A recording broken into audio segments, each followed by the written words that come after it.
A very good evening to all of you. I'm Sayukta, your host for today's live from All About Skin Wellbeing.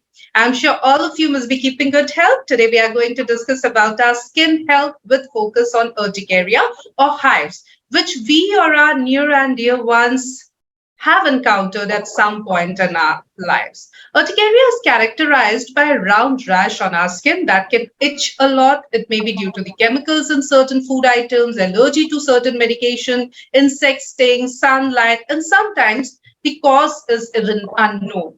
As per study published in Indian Journal of Dermatology, Venereology and Leprosy, more than one fifth of the population suffer urticaria at one time.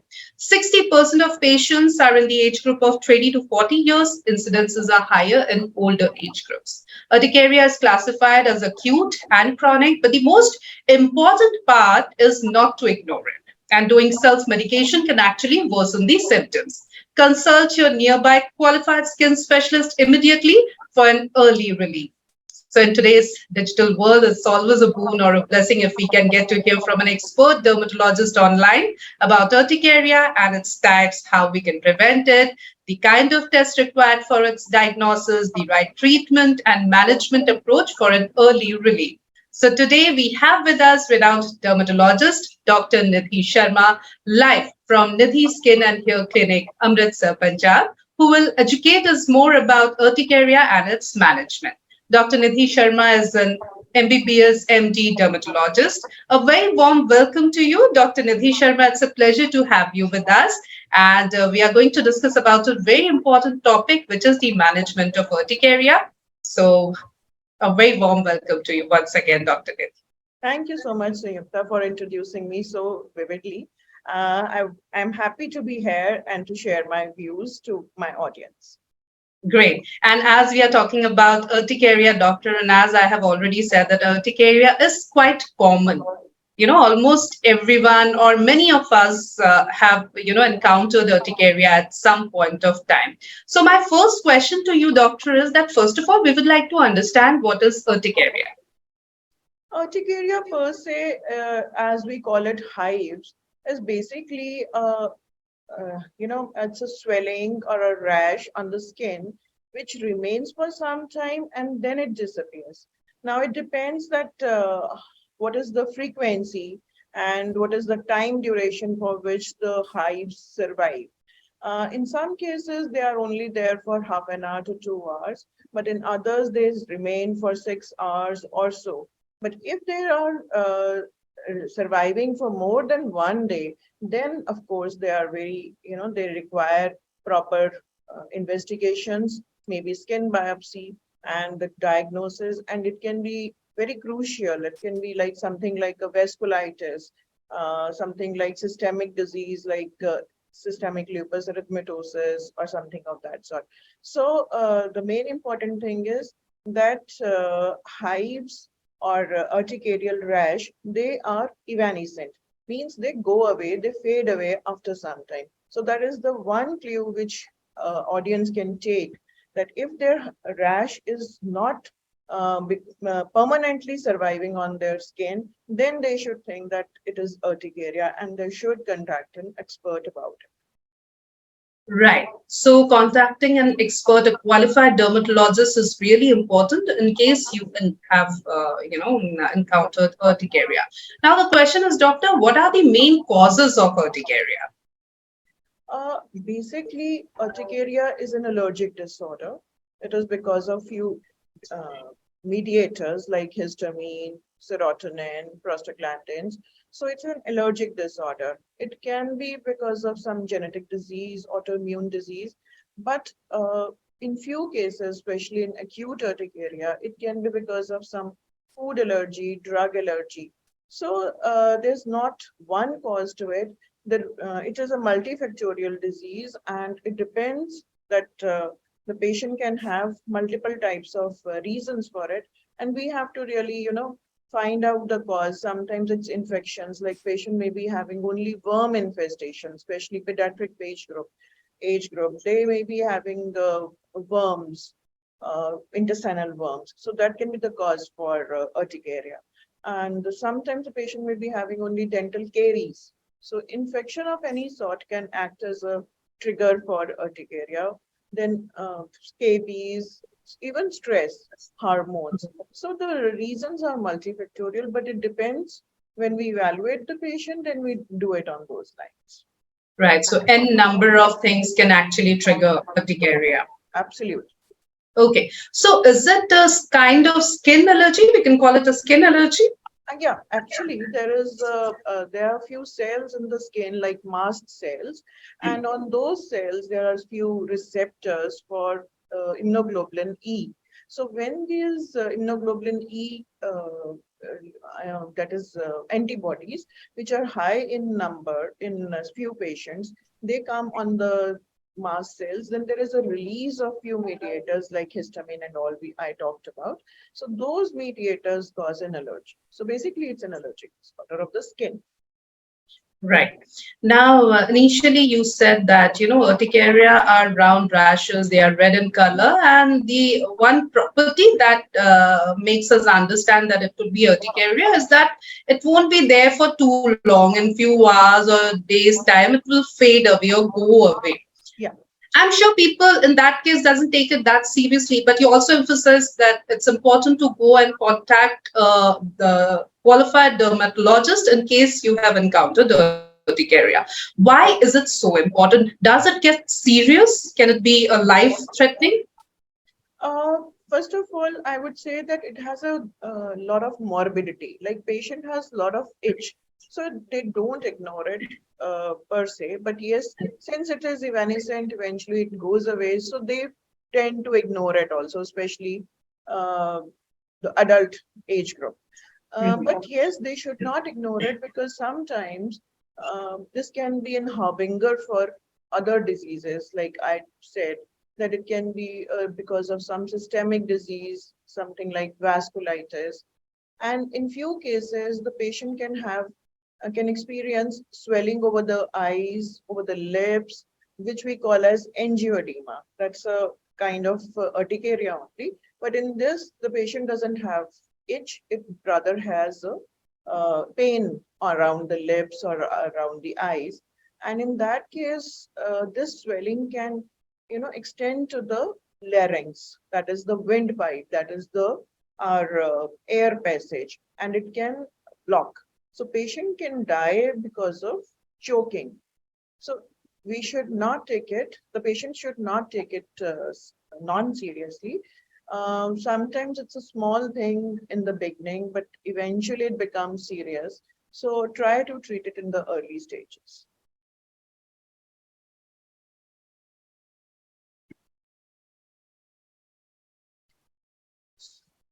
Sorry, you are not audible. I'm sorry. Now I'm audible, I'm sure. Yeah. So the whole purpose of having this session is to make public aware about urticaria and why it happens and, how to deal with it. So going consulting a right person, which is a qualified dermatologist, is what we need to do. But then in India, in our society, doctor, we have this mentality, tendency of doing home remedies or going for over-the-counter medication. We know that, if something is happening out of allergy, we know certain anti-allergens will go to any pharmaceutical, the stores, etc. will get an anti-allergen. That's it, because it will give us instant relief. In case of urticaria, is it okay to do practice, or it can have its own, disadvantages in future? First of all, going to a chemist store, what they do, they usually give a steroid or an antihistamine, which alleviates the symptoms for some time, and then those symptoms reappear because this allergy is not treatable in one go. Even if I give a treatment to my urticaria patients, I tell them, you look, I can't tell you the timeline for which I'm going to give you medicine, but you have to be aligned to me for at least 5 months to 10 months. Then only it can, subside, or maybe you have to take medicine for a little longer also. But taking few shots of medicine alleviates the disease for a while only, and the disease can actually increase. And going to a qualified doctor gives you a better reasoning, because treatment is not a major important thing. Finding the cause and treating the cause is more important than that. So going to an expert gives you a reason. It gives you a reason. Fair enough. And doctor, initially I also mentioned that there are two types of urticaria, acute and chronic. I would like you to shed some more light over what is acute urticaria, what is chronic urticaria. So whenever a patient of urticaria comes to me, I just find out whether the rash is evanescent, it goes away after some time or not. Once I'm sure that it is evanescent and it is urticaria, then my second question is mostly it is about the duration for which the patient is having those symptoms. Why? Because I want to know the reason, etiology, as we call it. So the time duration marked is 6 weeks. If the urticaria is persisting for the last 6 weeks, or it is more than 6 weeks, then we call it as chronic urticaria. But if it is less, then it is acute. So as we can see, acute disease is always easily manageable. It has acute cause, and that is the reason for dividing the urticaria into two, acute or chronic. And chronic is going to is have to, patient has to take the treatment for a longer duration rather than a small duration. So acute urticaria has a better prognosis in short terms versus a chronic urticaria. And many times patients complain. I'm sure they ask you the same thing, especially in case of chronic urticaria. Will it go away permanently? What's your take on that, doctor? In chronic urticaria, it's difficult for me to say till I find out the cause. And if the cause is treatable, then of course I assure my patients that yes, it will go away permanently. But I can definitely tell you that your symptoms will be less with my treatment. You'll have a better quality of life rather than without the medicine. For acute urticaria, the assurance is almost 95% that you will be treated permanently. So, Right. See, there is no point in suffering in silence. Definitely urticaria because it makes you itch a lot. It will, hamper the quality of life. So don't compromise on that. When you have qualified dermatologists, please go for them. Don't fall prey to what the influencers on social media are saying. Don't go for, quacks. Don't go for over-the-counter medication, etc. Now, the thing is, doctor, what are the potential complications of urticaria if it is left untreated? as I told you before, the complications of urticaria, there are not many complications of urticaria systemically. Of course, the patient will itch and he can have secondary infection on the skin, eczematization, that kind of things can happen. But urticaria, the most important complication of urticaria is laryngeal edema, which I told you along with the angioedema. But in case the patient has urticarial vasculitis, in which case the patient will also present with the urticarial rash, which will be persisting for more than 24 hours. So in case the patient has urticarial vasculitis, then the systemic involvement can be there and the patient's other organs can be involved. So that is a one case where the complications of urticaria. I shouldn't be calling it the complications of urticaria. The advancement or the as a sideline, the other things can also appear. Okay. And Dr. While you were elaborating on the causes of urticaria, you also said the stress could be one factor, right? Now, the thing is that one who is suffering from urticaria is already under so much of stress because it's not a very pleasant thing to have. You know, you're continuously itching, your lifestyle is quality of life is hampered, you're not going out socializing, etc. Now, it looks like a vicious circle, stress leading to urticaria, urticaria leading to stress. Please shed some more light over that, doctor. Basically, you have already said everything. Like it's a vicious cycle. The stress leads to urticaria, and the morbidity associated with urticaria in the form of itching, severe itching, again aggravates the disease, the stress, because the patient is unable to pursue his occupation, his studies, the efficiency decreases. So overall, the stress increases. So patient is basically caught in that vicious cycle. The stress further aggravates the urticaria, and the urticaria aggravates the stress.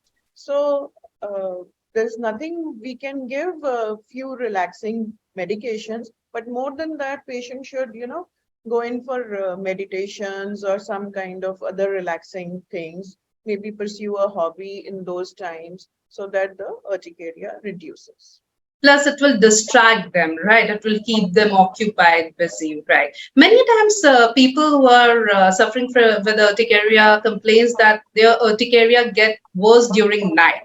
So, is there any correlation? Um, yeah, there's nothing like we don't give much importance to this symptom, but of course the cortisol levels are little less during the night, so that can increase the uh, urticarial symptoms. But to say that night leads to urticaria should not be a thing. Maybe because during night we are more relaxed, during day Yeah. we are so preoccupied that maybe that's also Yeah, one of the itching. reasons. Yeah. And when Yeah. you itch, the histamine releases more, and the more urticarial symptoms appear. So, it's a never ending. It's always Ah, on fire. oh, okay. And again, people complain that they feel very tired or fatigued when they have urticaria.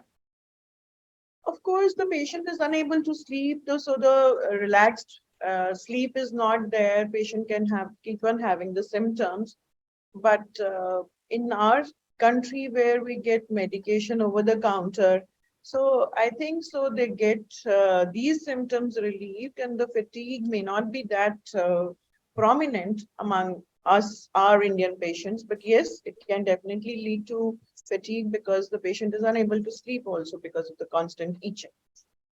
Right. And doctor, we would also like to talk about dietary precautions because, allergy to certain food items or chemicals present in various food items can also lead to urticaria. That's one of the causes. Now, is there any dietary precautions or do's and don'ts for patients of urticaria? Yeah, good that you have come to this point. This is a common question which my patient asks, that should we go in for allergy panel tests, which includes basically a vegetarian diet or a non-vegetarian diet panel, and then the inhalant panel, and then there is drug panel, which they want to get it done on their own. And many patients come with the reports to us, which cost something like 5 to 10,000 to the patient. So that's the thing which I want to enlighten my audience, that these panels are able to, pick up few allergens only, basically.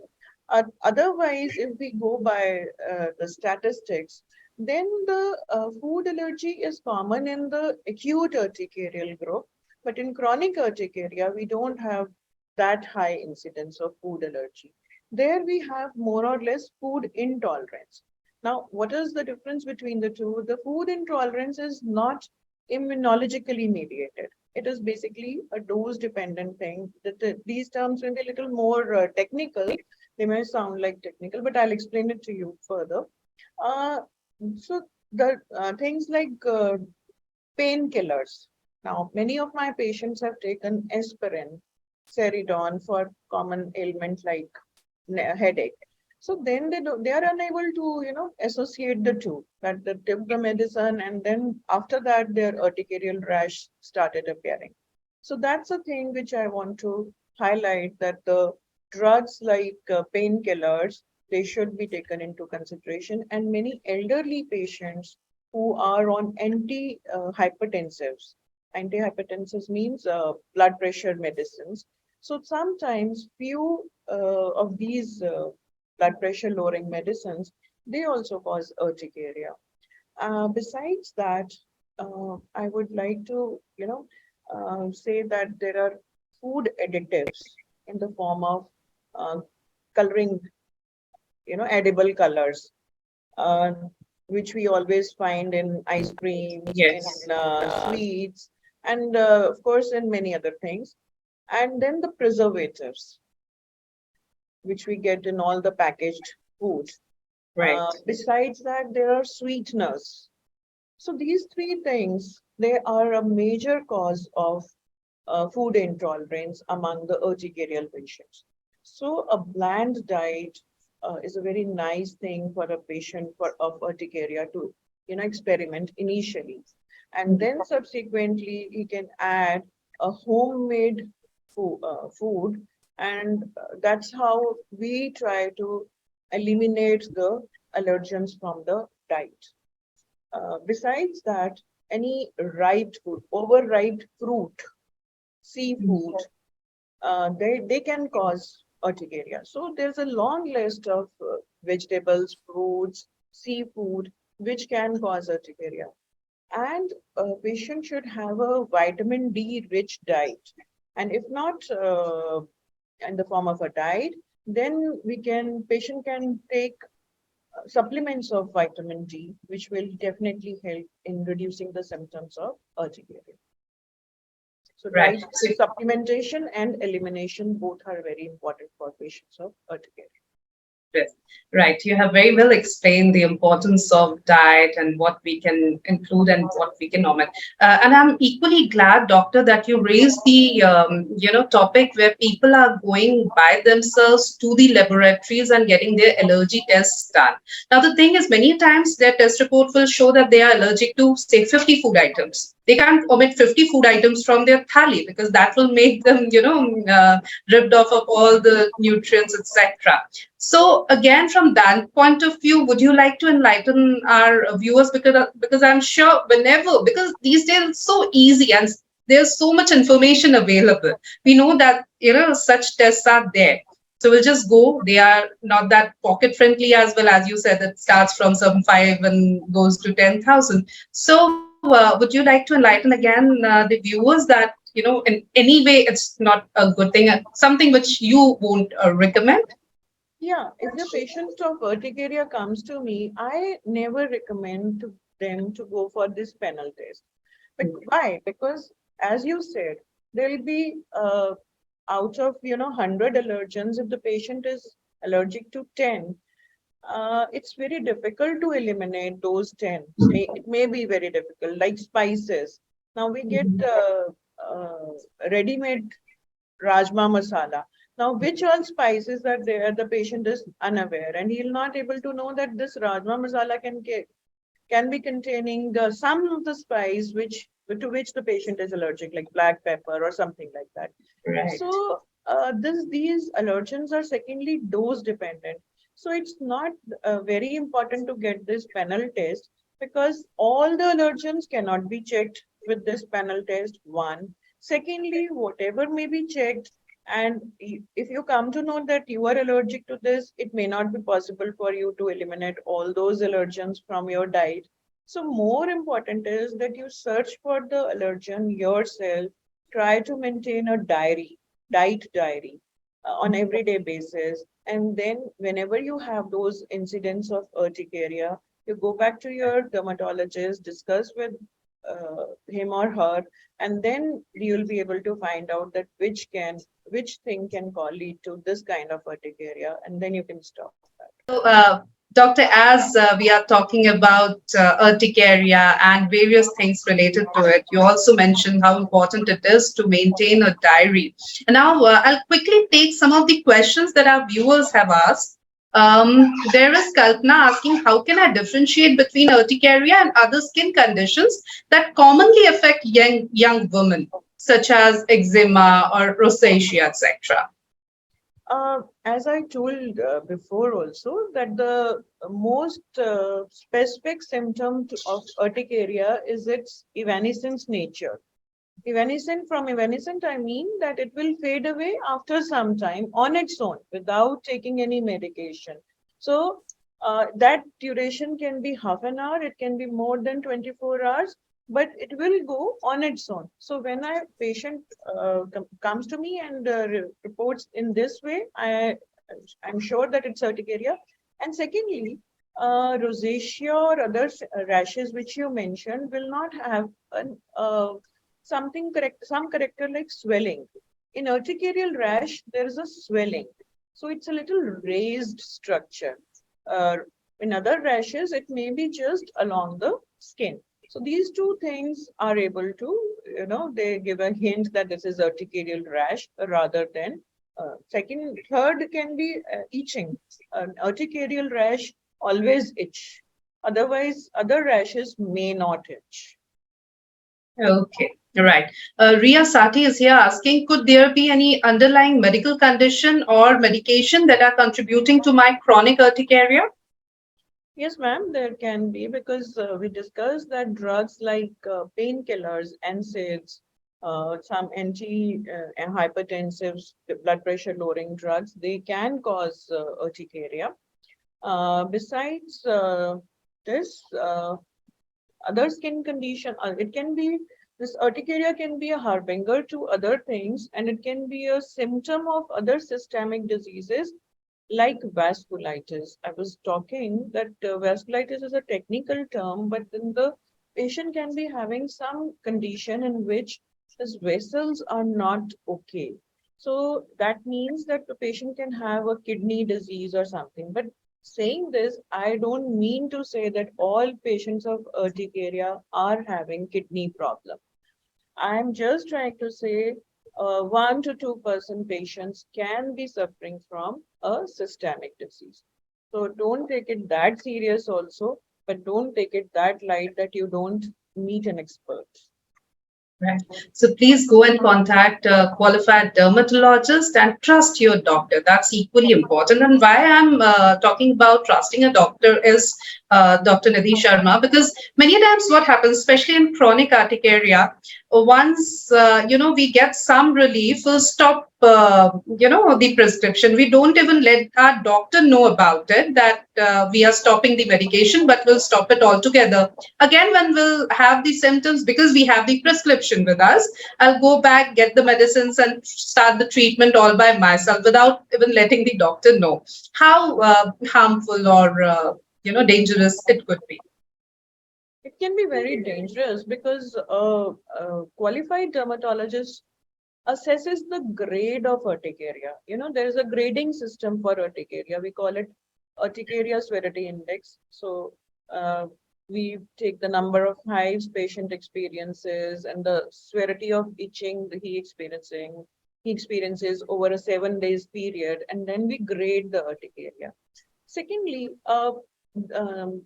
this antihistamines is not the only medication for urticaria. There's so much medication for urticaria. This is only the beginning. Like we give antihistamines only in the beginning. If the patient doesn't respond to it, then we have injections, we have immunomodulators, which we give in monoclonal antibodies costing to the tune of 10-15,000. So all of these medications, they can provide the relief to the patient. So why not to meet an expert rather than to just try at home? Try at home can be a lazy thing on the part of the patient. It can be because the patient doesn't understand the severity of the disease. It can be because of many things, of course, but then the benefit of meeting an expert in the form of reduction in the morbidity is really very important. So patient. Right. We tend to waste a lot of money, energy, time, and going for, home remedies or over the counter medication, or going by what the influencer on social media is saying, or consulting a friend or family who has gone through the same thing. But then, because it can actually go real serious, plus it's hampering my life, my quality of life as well, it's always advisable to go and meet the right person, which is a qualified dermatologist. You'll save on your money, you'll save on energy, and you'll save on your health. So please don't experiment. Go to the right person. We have Purvi Mehra with us asking, are there any specific clothing materials, fabrics that may exaggerate urticaria? Ma'am, basically, urticaria is not much affected by clothing thing. There is a disease called atopic dermatitis in which the patient again has a rash and itching, which is not very much evanescent. It doesn't fade away. So in that condition, we advise the patient to, wear cotton clothes and to avoid woolen clothes in winters to prevent, dryness over the skin, to prevent sweating in the summers. So that condition, I can say that definitely clothing has a role. But in urticaria, we have a contact urticaria kind of thing. It's a type of urticaria, but clothing per se doesn't have much role to play in Right. urticaria. Shania Sen is asking, are there any skincare beauty products that may trigger or worsen my urticaria? Yes, skincare beauty products like there is something like contact dermatitis. In contact dermatitis, we are allergic to anything whichever comes in contact with our skin, and that thing can present as a form in the form of urticaria. So I won't say that one product, I won't be able to name one product which can cause urticaria and from the beauty care range, but any beauty care range, if it leads to contact dermatitis, can cause urticaria. So we have a Right. pattern study and then we find out if it is because of some beauty care. Right. So please contact your dermat Shania, and you'll get to know what is the cause and what is the current scenario. They'll discuss the line of treatment as per that. Now, when a patient comes to you, doctor, how do you diagnose, or how do you, make out that, yeah, this is urticaria? I'm sure it's just by looking at it, you can say that, yeah, this is urticaria. But then how do you set the line of treatment? Is there any tests, etc., that you do? Yeah, very nice question actually. So when a patient of urticaria comes to me, as I told you, I confirm it is urticaria, then I find out whether it's acute or chronic because they have a different set of investigations required.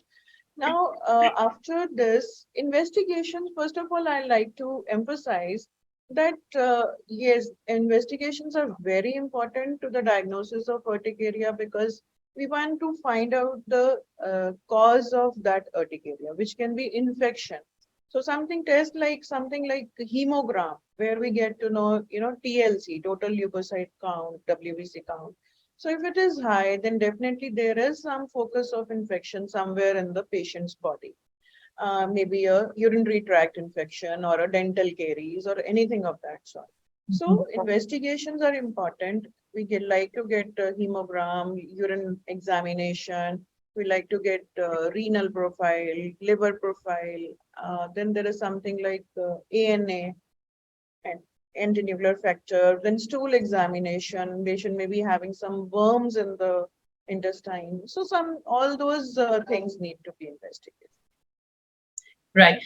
We have seen a lot of patients who had COVID complaining about having urticaria. So, is there a relationship between COVID, or is this the same theory as you said, due to infections or other things, one can get urticaria as well? Yeah, basically the theory remains the same, but in COVID, since it's a very new disease, there were many studies conducted for the presenting symptoms, cutaneous symptoms during the COVID. In the COVID patients. So urticaria was one of the common presenting symptoms in COVID patients. And it is because of the, as I said, infection, viral infection. COVID is a viral infection. So that is the reason for presentation in the form of urticaria. Right. Especially in pregnant ladies or those who are lactating, is there any special set of guidance if one is suffering from urticaria? Because I'm sure during pregnancy or lactation, you just can't have any medicine, or can't apply just anything. You need experts advice, definitely. So that becomes even more important to go and consult a qualified dermatologist if a pregnant woman is encountering urticaria. Anything else that you would like to add to that, doctor? Yeah.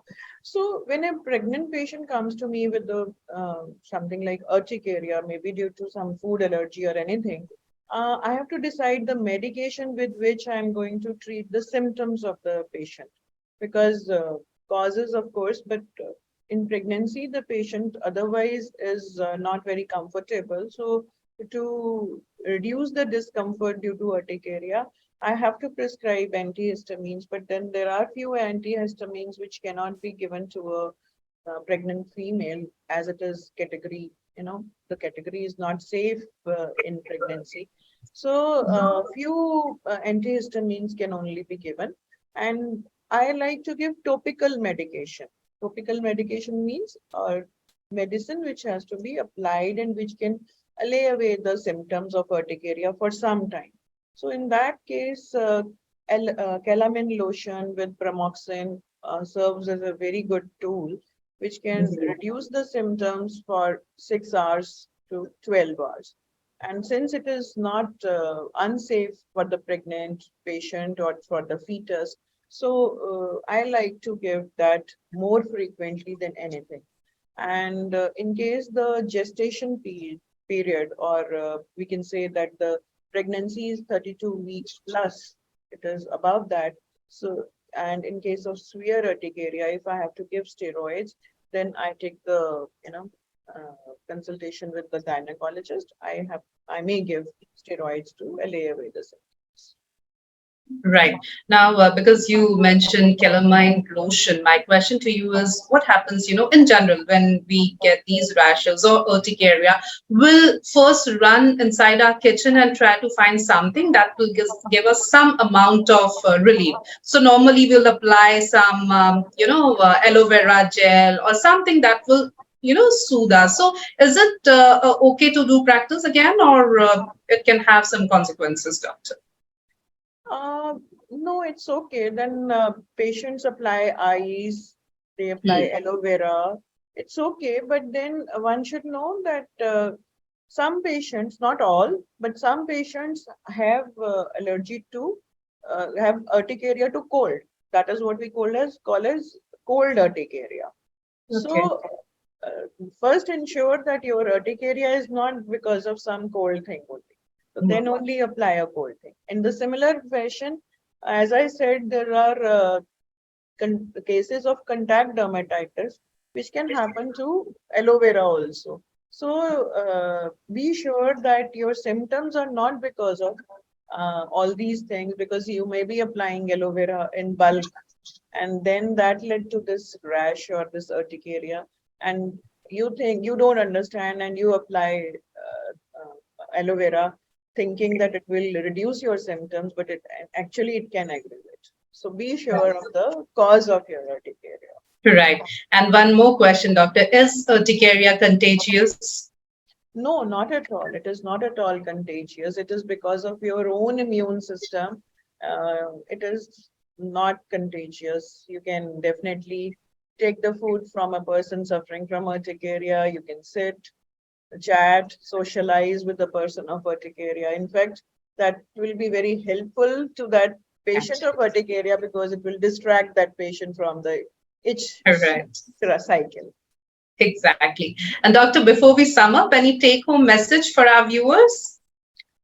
Take home message, most important, urticaria is controllable if not treatable. So don't think that doctors can do miracles for you, but then they can hold your fingers, they can provide you a very good hand holding, and they can help you navigate through your disease, and with God's blessings, you can come out of it also. So understand your disease, and then and only it can be treated. But don't shirk away from expert advice or from medication, because going to doctor doesn't mean that you don't have to take a medicine.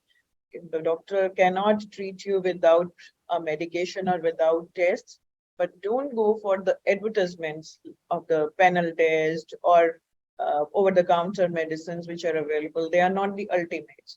There's so much more to urticaria which is available with the experts, for which you should go and meet your dermats or maybe some other persons which you think. Maybe a physician is a better person than over the counter chemist.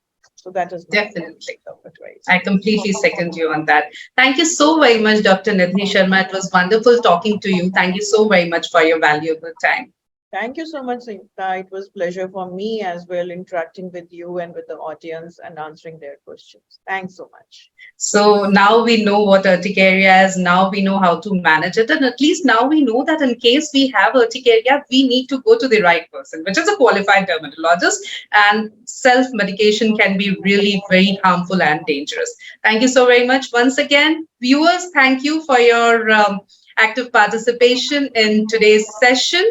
And to get latest updates on how to keep your skin healthy, do like and follow our FB page all about skin well-being. We are also available on YouTube, Twitter, and Instagram. Thank you. Have a good day ahead. Goodbye.